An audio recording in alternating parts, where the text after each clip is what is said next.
It was very calm and very quick. Is it the madness of two? And the house, it rocked from side to side. It was calm. It was quick. We opened wine. We danced. We partied. The water, it flooded down the streets. I cannot say sorry anymore. I loved her. I loved her. It was very calm. It was very quick. Welcome to Extraordinary Stories Podcast.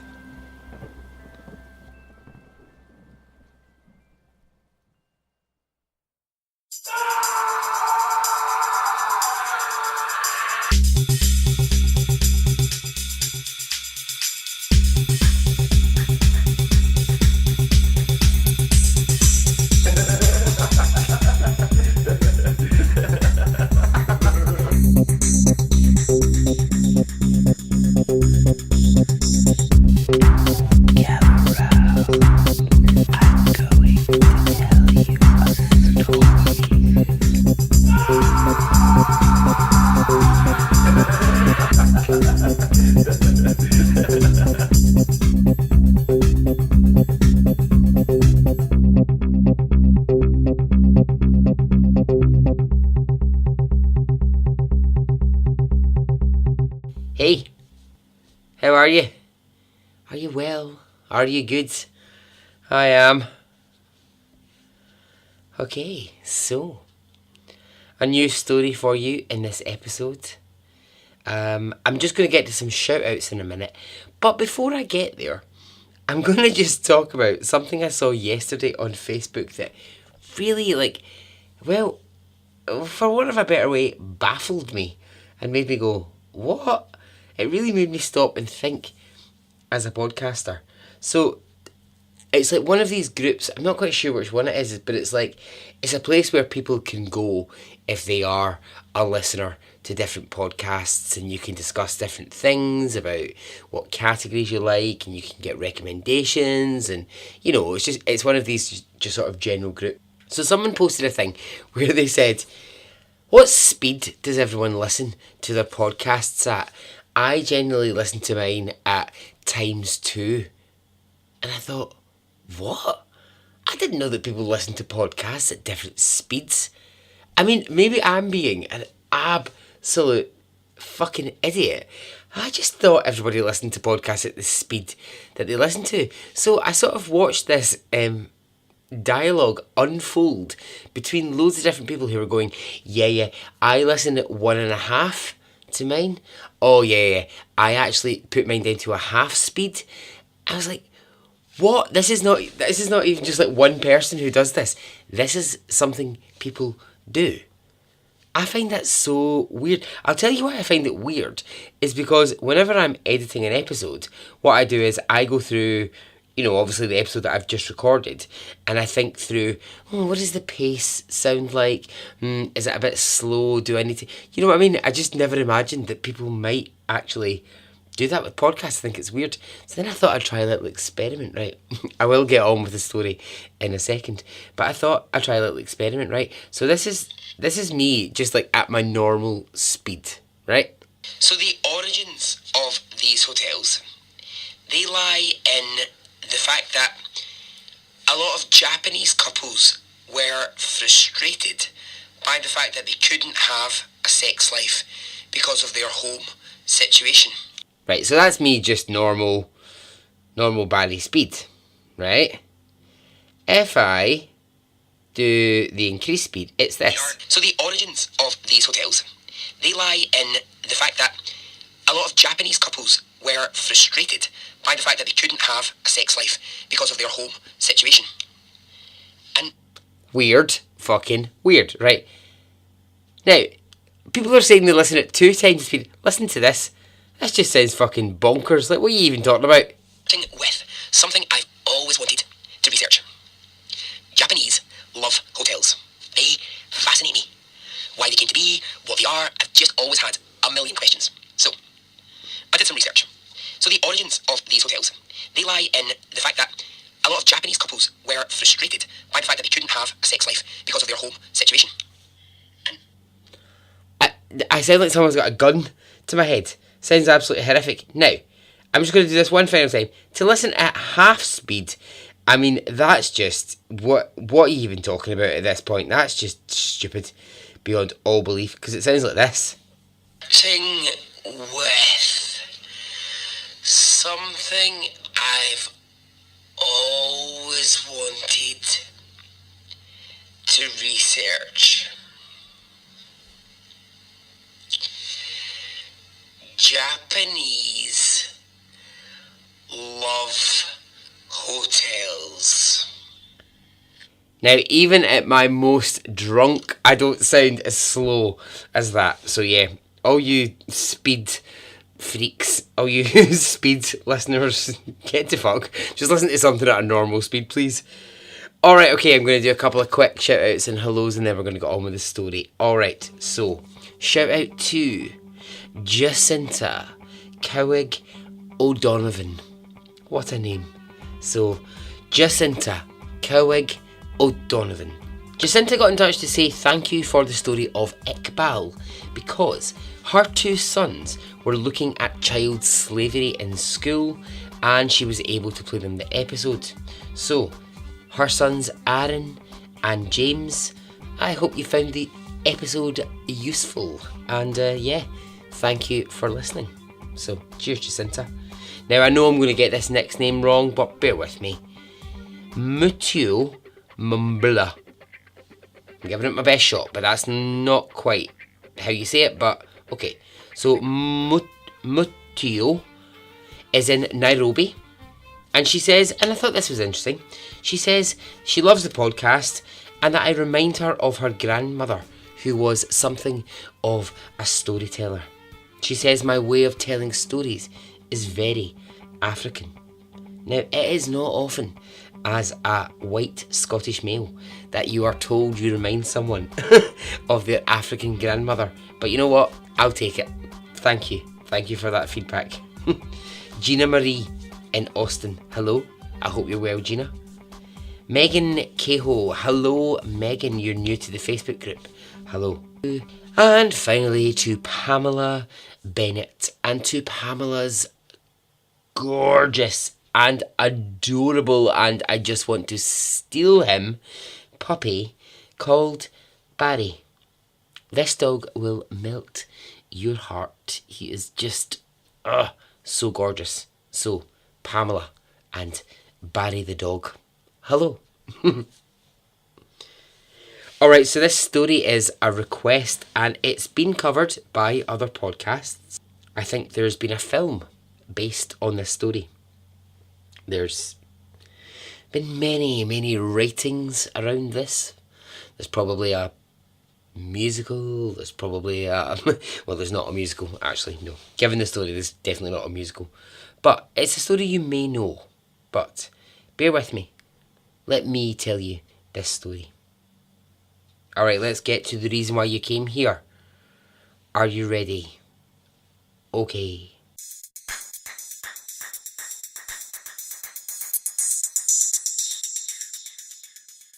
Two characters in this story for us to know about. Two central characters. Let's start with the first person. Let's start with Zachary Bowen. Who is he? Well, Zachary was born in California in 1978. Zachary was born to parents who, shall we say, lived a wild kind of lifestyle.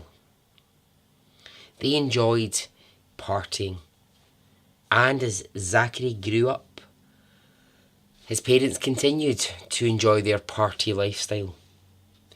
Now, it's sort of said that perhaps Zachary's dad enjoyed it a little bit more than his mum, but either way, this was the sort of climate, this was sort of what Zachary was brought up within. When he was 14 years old, his father opened a strip club in California. And, you know, he was earning good money from this strip club. And that was a lot of what the family income was coming from. But it's said that Zachary's mother was less than pleased that this was how the family were making their money.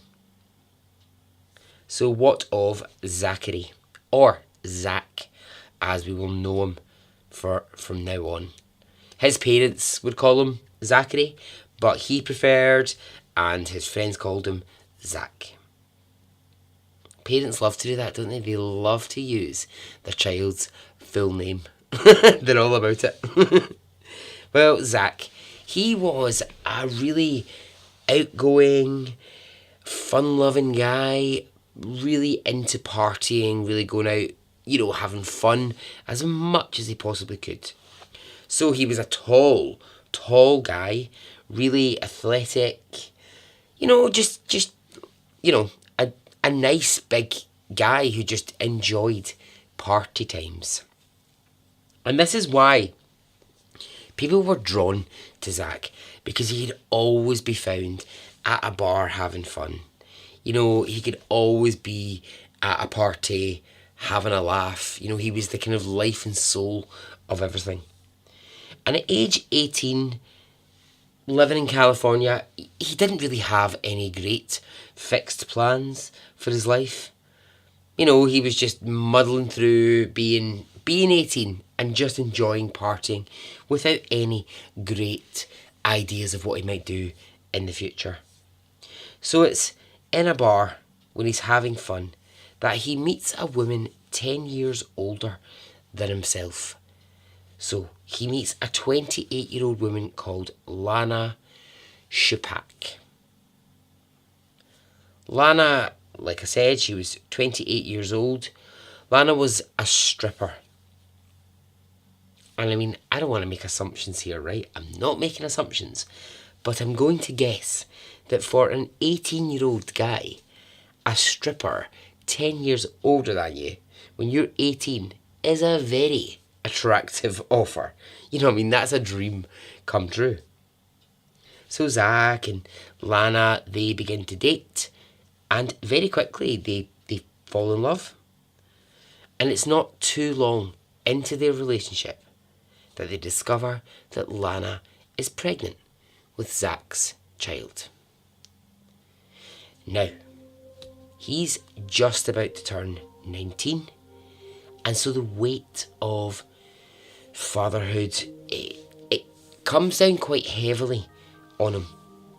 And what he does is he takes a few different jobs, he tries a few different things just to earn money for the upcoming birth of their child. They move into a very small apartment and live together, but money is tight. Money is very, very tight. But they're just trying their best to muddle through with whatever money they have.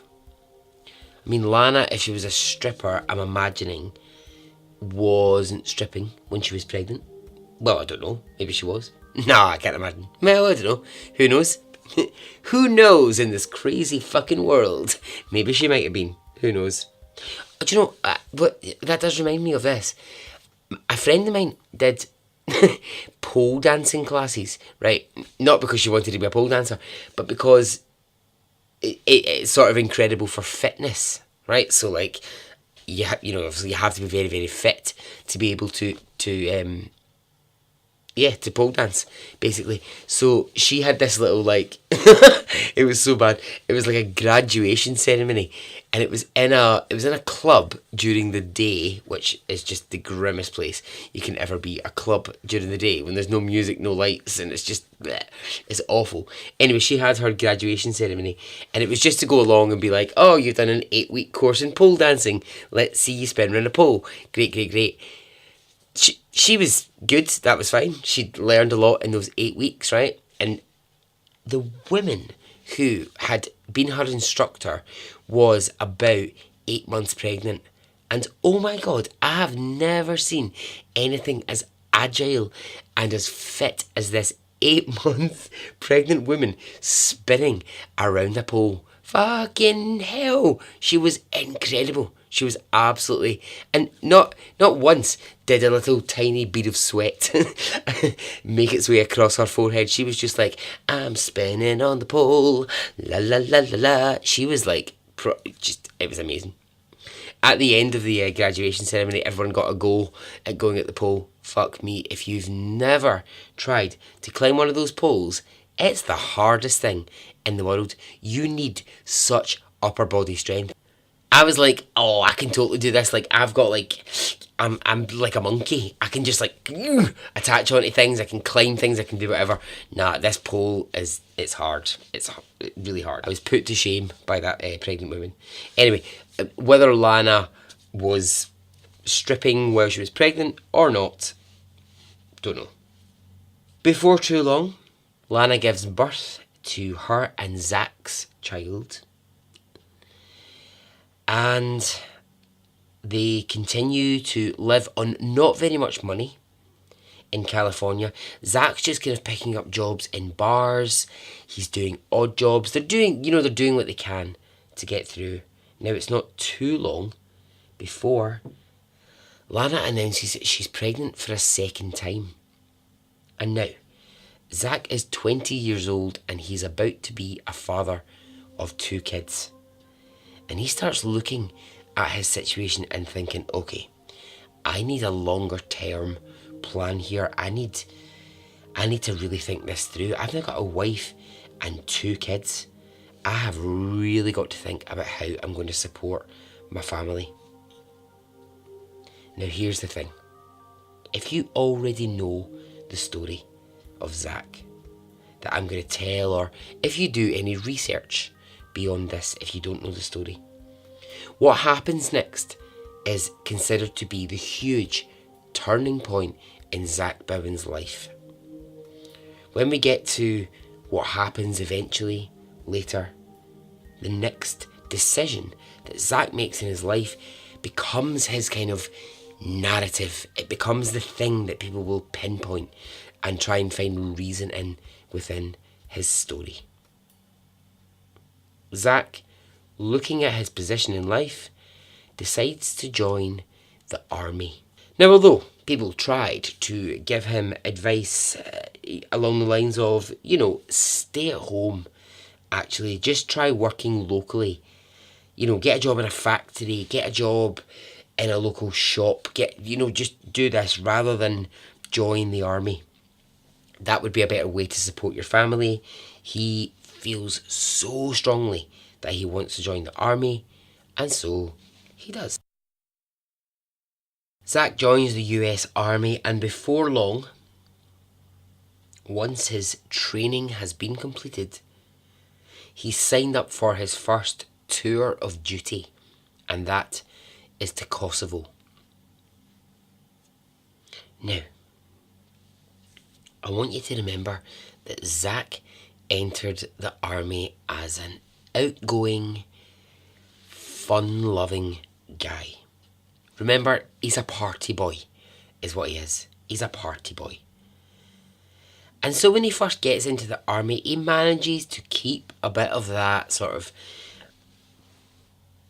boyish, youthful spirit. And as well as this, he also works hard. And he manages to really impress his superiors, because he is actually very skilled within the army. He's really good at what he's doing. They've been through training, and Zach has adapted to it really well. He goes on a second tour of duty, and this time it's to Iraq. And he very, very quickly becomes a sergeant. Sergeant Bowdy.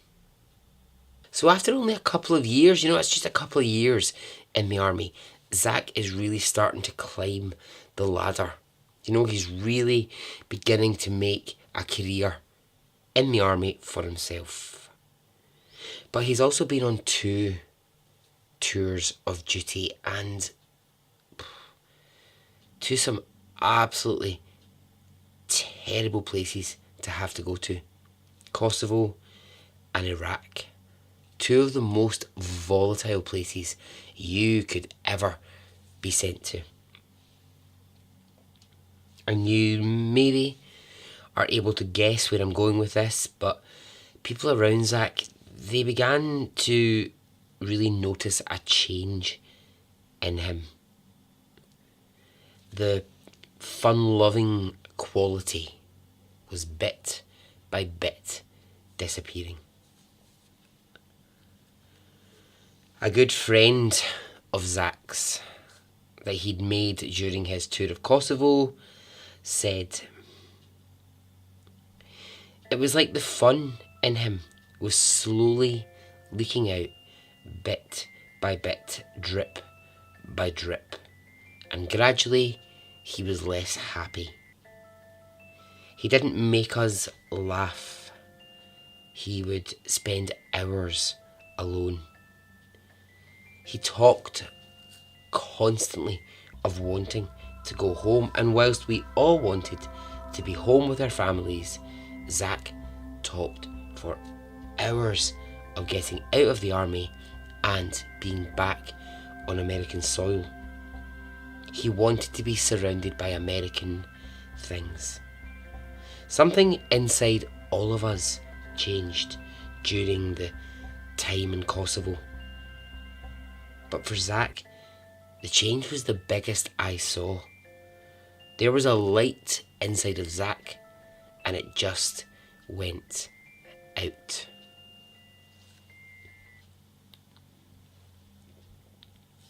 So Zach, he recognised in himself things were not right in the army. He needed out. He needed to get back to his own life. But then, of course, the argument there is you could say, well, so did fucking everybody else who was in the army. You know what I mean? Touring Iraq, touring Kosovo is no picnic for fucking anybody. But, to be away from your family and to be seeing such devastation and to be on constant high alert all the time. But Zach had a good track record in the army. Like I said, he'd worked really well, he'd worked really hard, and his superiors, they really liked Zach a lot. So he goes to them and he asks, can he be discharged? And although, there's a real, this is a whole other episode to deal with, there's a whole shame around asking to be discharged because you're not coping with the situation. He goes and he asks, and actually he's given the discharge. He's given honourable discharge based on his mental health. So the army will say, yes, we don't want to discharge you, but in the years that you've been with us, the short time that you've been with us, you've proven yourself to be excellent at what you're doing. You've proven yourself to be an excellent member of the military, of the army, but based on what's happening for you mentally, it's time to go, and we honour the fact that you need to leave. When he gets home to Lana and his two kids, things are dark for Zach. He is really struggling to function. He's just struggling to cope with his daily life. And of course, it gets recognised as PTSD in Zach. But very, very little gets done about it. His behaviour just sort of gets put down to depression. So, what do Zach and Lana do? Well, they move to New Orleans into the French Quarter. But their relationship is really struggling. And within a few months of him being home, Lana and Zach, they separate. She takes the kids and Zach is on his own. So what does Zach do? Well, he gets a job in the environment that he knows and that he enjoys. He goes to the busy bars of New Orleans and specifically the French Quarter. So the French Quarter of New Orleans, a busy hub of a place. I mean, I'm imagining if it's the French Quarter, what that means is there's just lots of people walking about with big moustaches, going, ooh la la, I'm very French. I'm kidding, of course not. But it was here, in these bars, that Zach begins to get a bit of life back into him. When he's behind the bar, he is on fire. He really was the life and the soul of the party. And he was drinking, and he was dancing, and he was having fun. Now, in terms of his PTSD, yes, he was absolutely out of control. But no one really paid attention to that. They just thought Zach was this incredible barman with a zest for life. And yeah, Zach did have a zest for life, but he also had a zest for something else. And that was drugs and sex. Zach liked to party and party hard. He used to do this thing where he would jump up on the bar, right? So he would be behind the bar serving. And then every couple of hours he would jump up onto the bar and he would shout, Jaeger bombs for everyone. And he would go around with a bottle of Jägermeister and he would give out shots.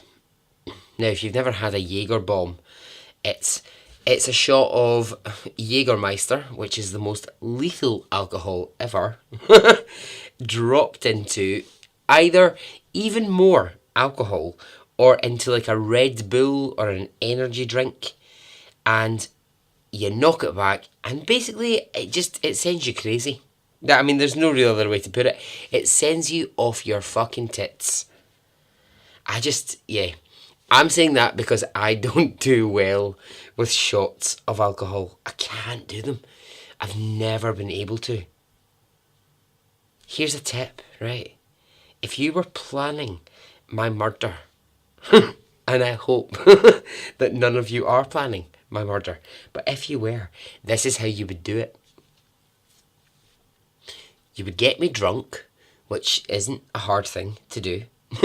Then you would convince me to take a shot of something. Anything, right? Tequila, aftershock, anything, any of those, that's a shot. And the minute I had it, game over, right? That's me. I'm gone. The minute I have a shot, that's it. I'm just see you later. I'll just lie down in the street and die at that point, because I don't know what it is. Like any Scottish person, I could pretty much, I'm not proud of this, but I could drink you under the table with pretty much anything. But the minute you involve a shot of something like a Jägermeister, it's all over for me. So yeah, so if you want me dead, that's how to do it. Get me drunk, give me a shot, yeah, I can do what you like. This sort of vibe for Zach, this kind of partying hard, that this was his thing. And so Zach, in the midst of this, he's going to catch the eye of someone while all of this is going on. And this is really where Zach's story begins. In the bar he's working one night, there is a bartender who works down the street. And it's her night off, and she's in for a few drinks. Her name is Addie Hall. Addie is the same age as Zach. They're both 28 years old. Now, Addie is someone who comes with her own past, her own, you might say, dramatic past. She doesn't speak to her family. She's been through some very difficult relationships.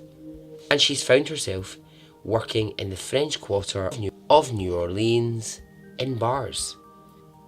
Now, Zach and Addie, they immediately hit it off. They get on like a house on fire.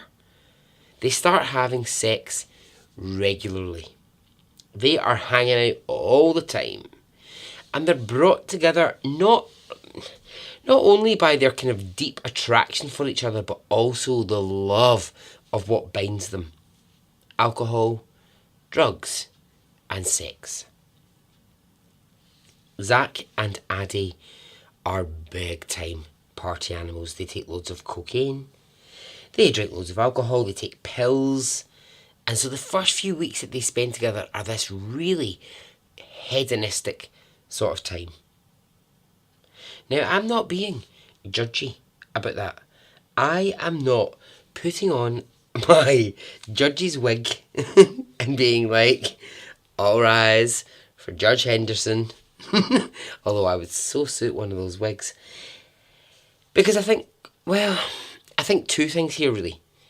Firstly, bartenders in a busy bit of New Orleans and the lifestyle that comes with it, I think it is partying. And that's one thing. That's part of it. But also I think the second bit of it is when you meet someone new, quite often there is quite a big party element to it.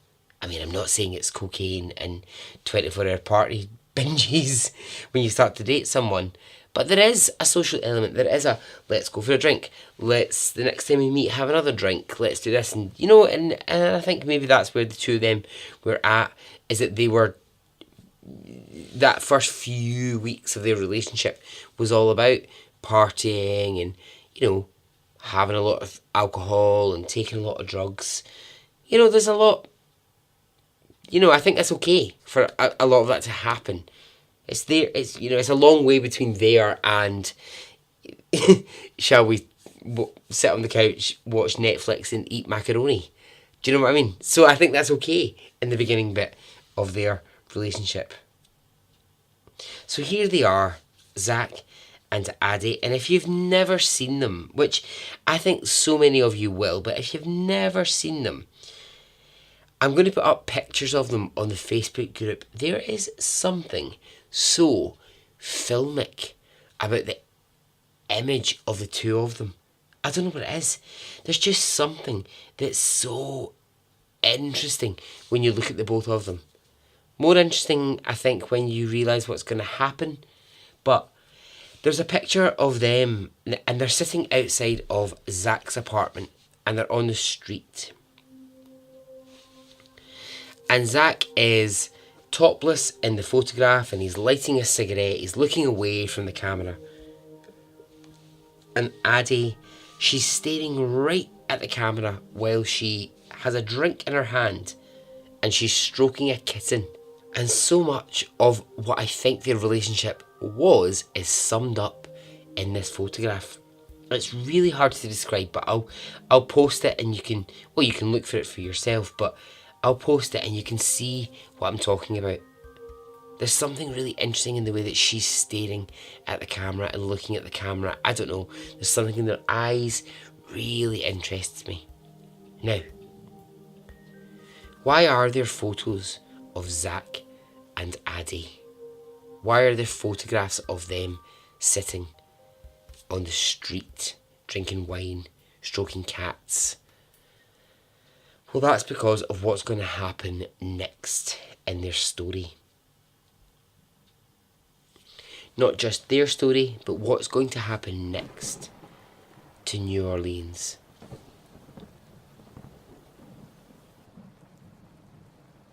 Warnings are being issued by the US National Weather Service that a hurricane is on its way. So the predicted route is that it would first of all hit Florida. It would carry on into Louisiana and then into Texas. And that is exactly what happened.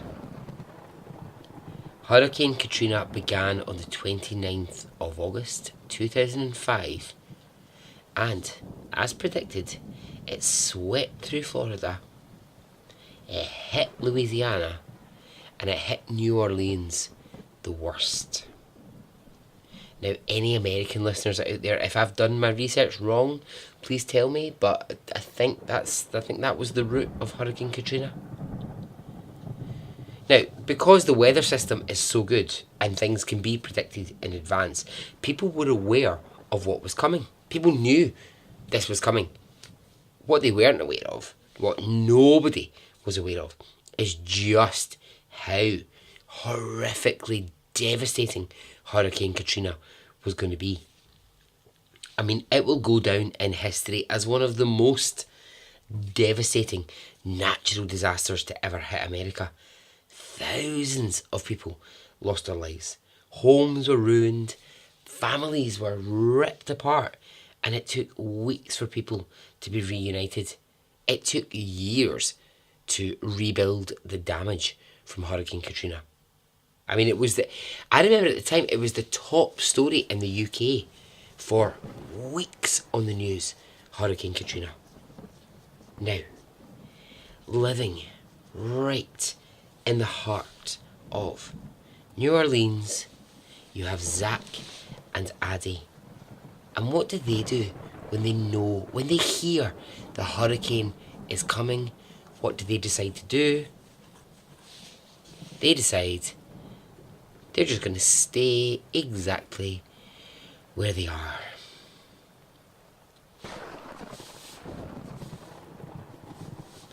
They decide not to leave Zach's home.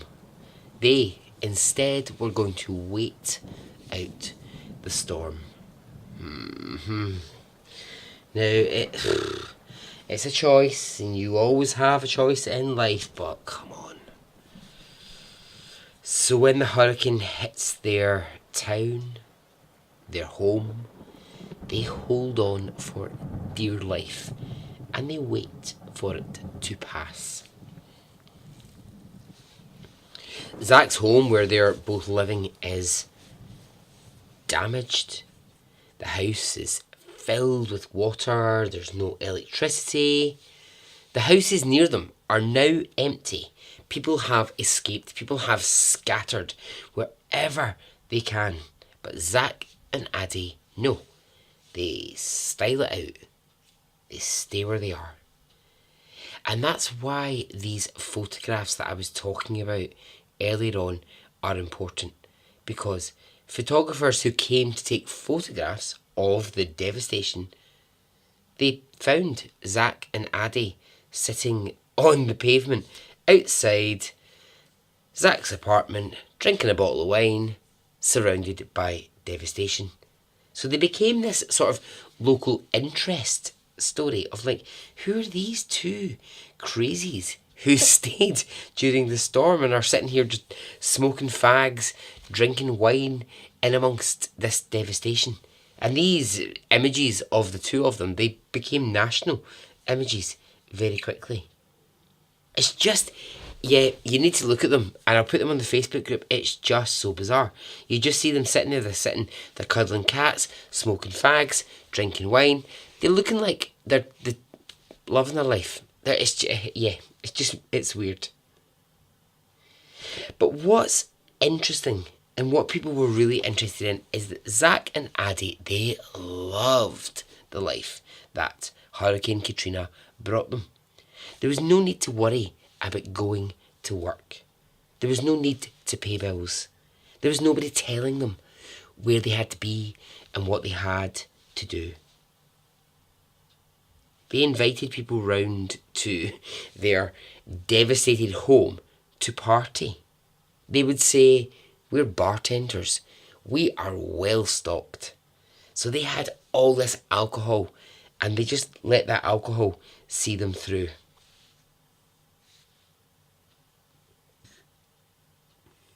So as the country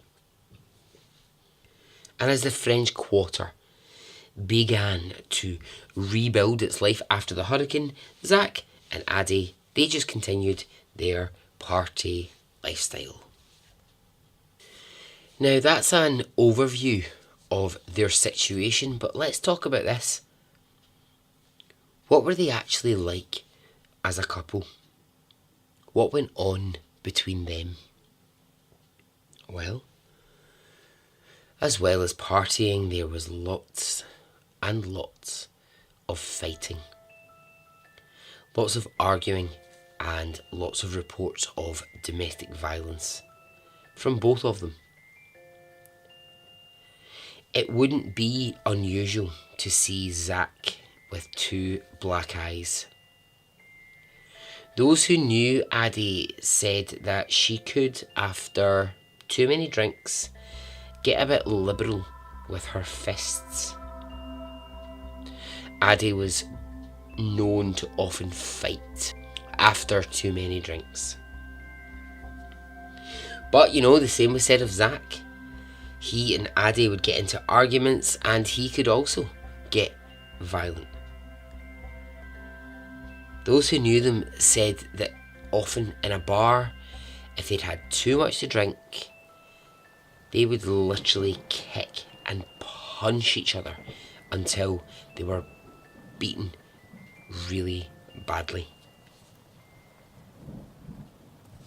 In the months after Hurricane Katrina and the rebuilding of everything around them, Zach and Addie's relationship, it doesn't get much better. Zach starts going out at night and not coming home until the following day, and she's accusing him of cheating. And as always, this ends in a terrible physical fight between the two of them, and police get called because they're both punching fuck out of each other. The photograph that I was describing earlier on, the one where Zach is topless lighting a cigarette and Addie is stroking a cat looking at the camera, was taken in September 2006, just after Hurricane Katrina. In October 2006, a few weeks after, Louisiana police receive a phone call asking them to attend an incident in a hotel in New Orleans called the Omni Hotel. When police get there, hotel staff inform them that a man has jumped from the 5th story of the hotel and has landed on the roof of the hotel garage, and that he is dead. Police, they go to where this man has landed, and yeah, he is indeed dead. Police assume suicide. The man had been staying in a bedroom 5 stories above where he now lay dead, and the window to his room was open. So police rule suicide immediately, and first things first, they begin to search the man for clues to his identity. Who is this man? And very quickly, going through his pockets, they discover that he is 28-year-old Zach Bowery. Why has Zach jumped to his death? Well, the police are looking for answers, and the answers are to be found in his clothing. Zach has a note in the front pocket of his jeans, and the note says, "This is not accidental. I had to take my own life to repay the one I took. If you send a patrol car to 826th Rampart, you will find the dismembered corpse of my girlfriend Addie in the oven, on the stove, and in the fridge, and a full signed confession from myself. Signed, Zach Bowen." So police do exactly that. They send officers immediately to the address, but they warn them one of two things. This might be a sick joke, but it might also be true.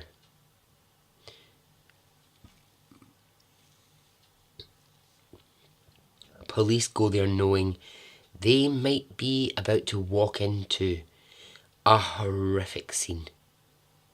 And sadly, that is true.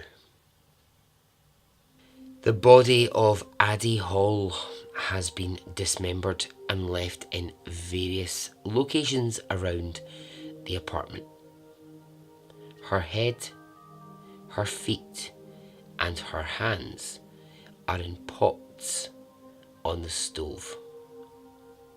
Her torso and her legs are wrapped in a bag and they are in the fridge.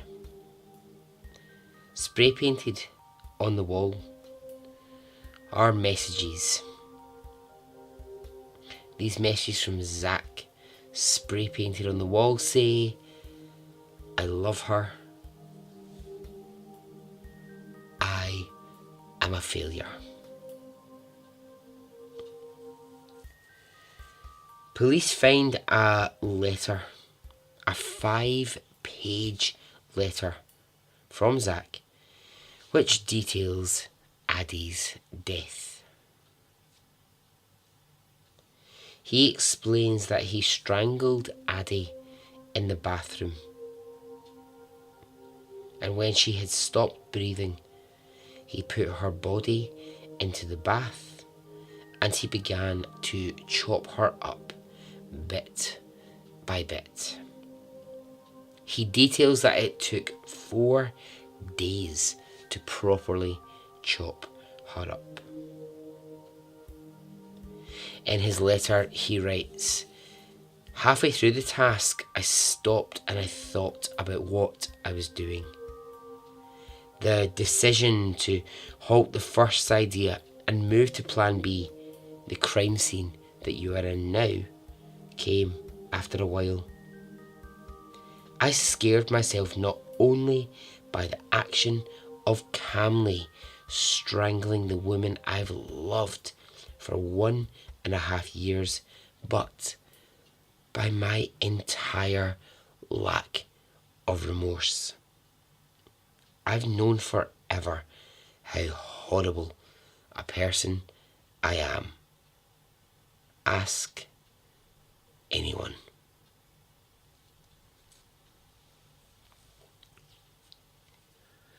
What was plan A is my question. I don't know. He refers to this being plan B. The fuck was plan A? When Zach's body was discovered, having jumped from the 5th story of that hotel, it was covered in cigarette burns, and in another part of the letter he writes, "I have failed in everything. My job, money, my relationships. Every last one of these things I have failed at. Hence, the 28 cigarette burns in my body, one for each year of my existence."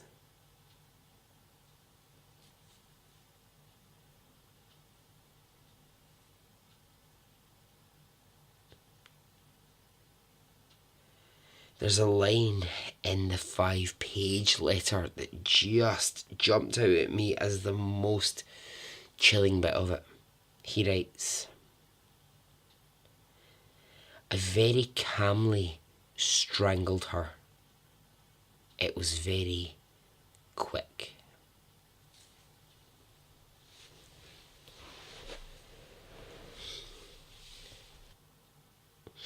Police remove the parts of Addie's body from the various bits of the kitchen and they begin to deal with what has happened.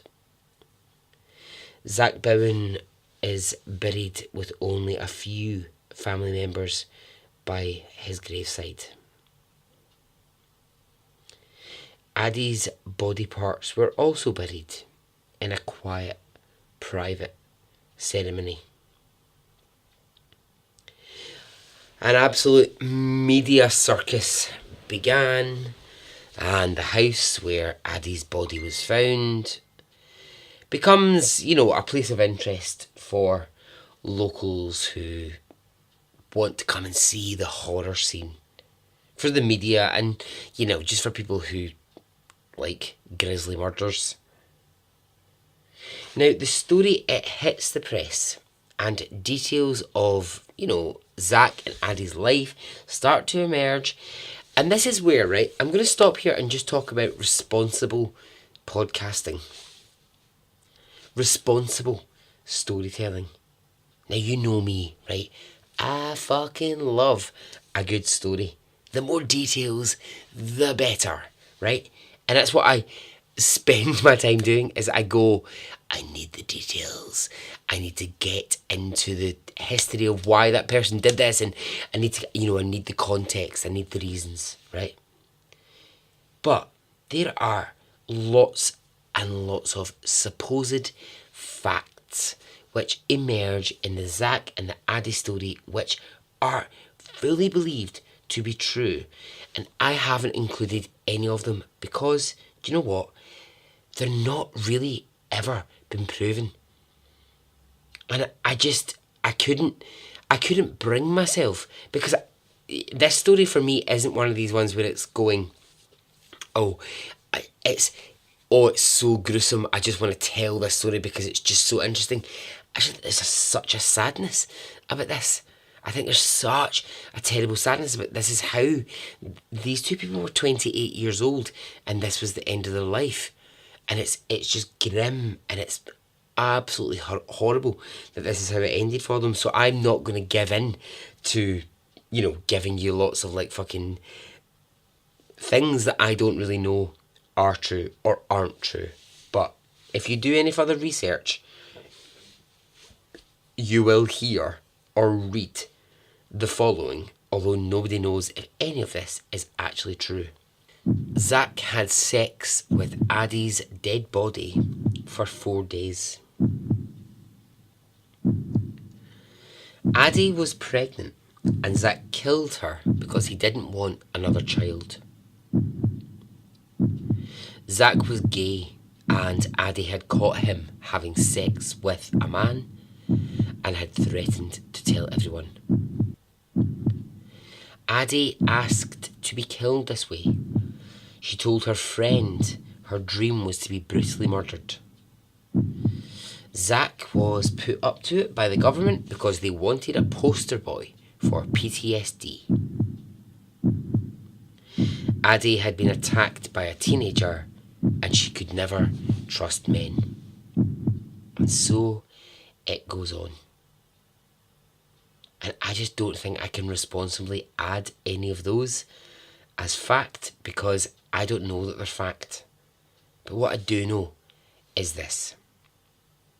Two people who I think were both incredibly vulnerable met, their paths crossed, and something between them was so fiery and so passionate and so ultimately deadly that this is what ended up happening for Zach and Addie. A murder, suicide, maybe? As I've talked about in previous episodes, was it folie à deux? Folie à deux? How do you say it? Folie à deux? Was it the madness of two? Was it a shared madness? We'll never, we will just never know entirely what happened between Zach and Addie, and people can theorise. And although the end of their life was so grim, the worst end to two lives, there was a time that they were happy.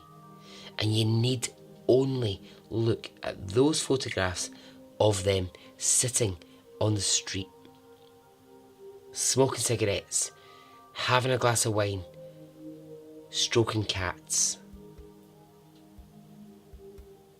to see that there might just have been a moment of happiness for Zach and Addie. And so ends the story.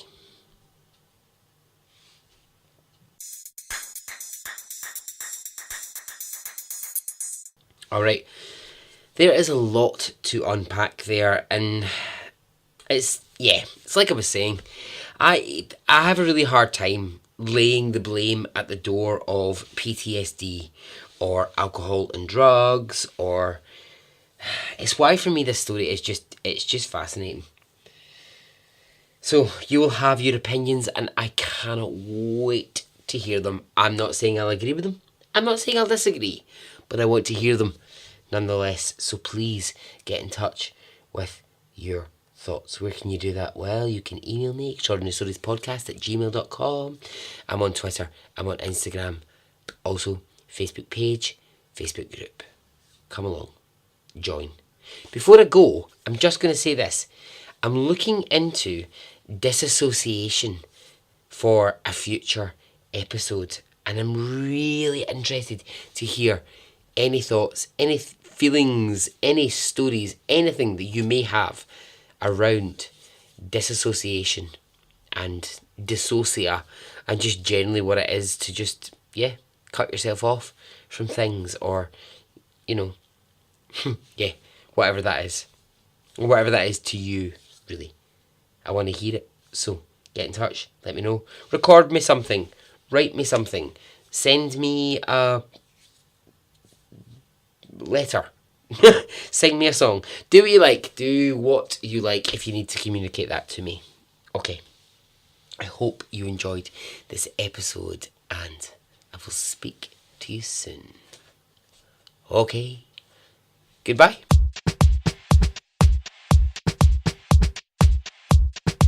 It didn't affect me really one way or the other.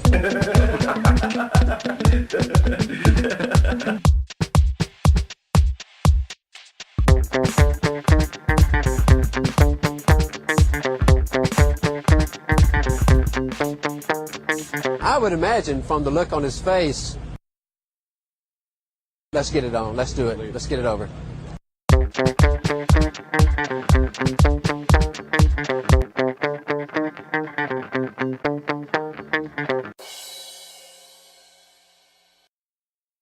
Let's get it on, let's do it, let's get it over.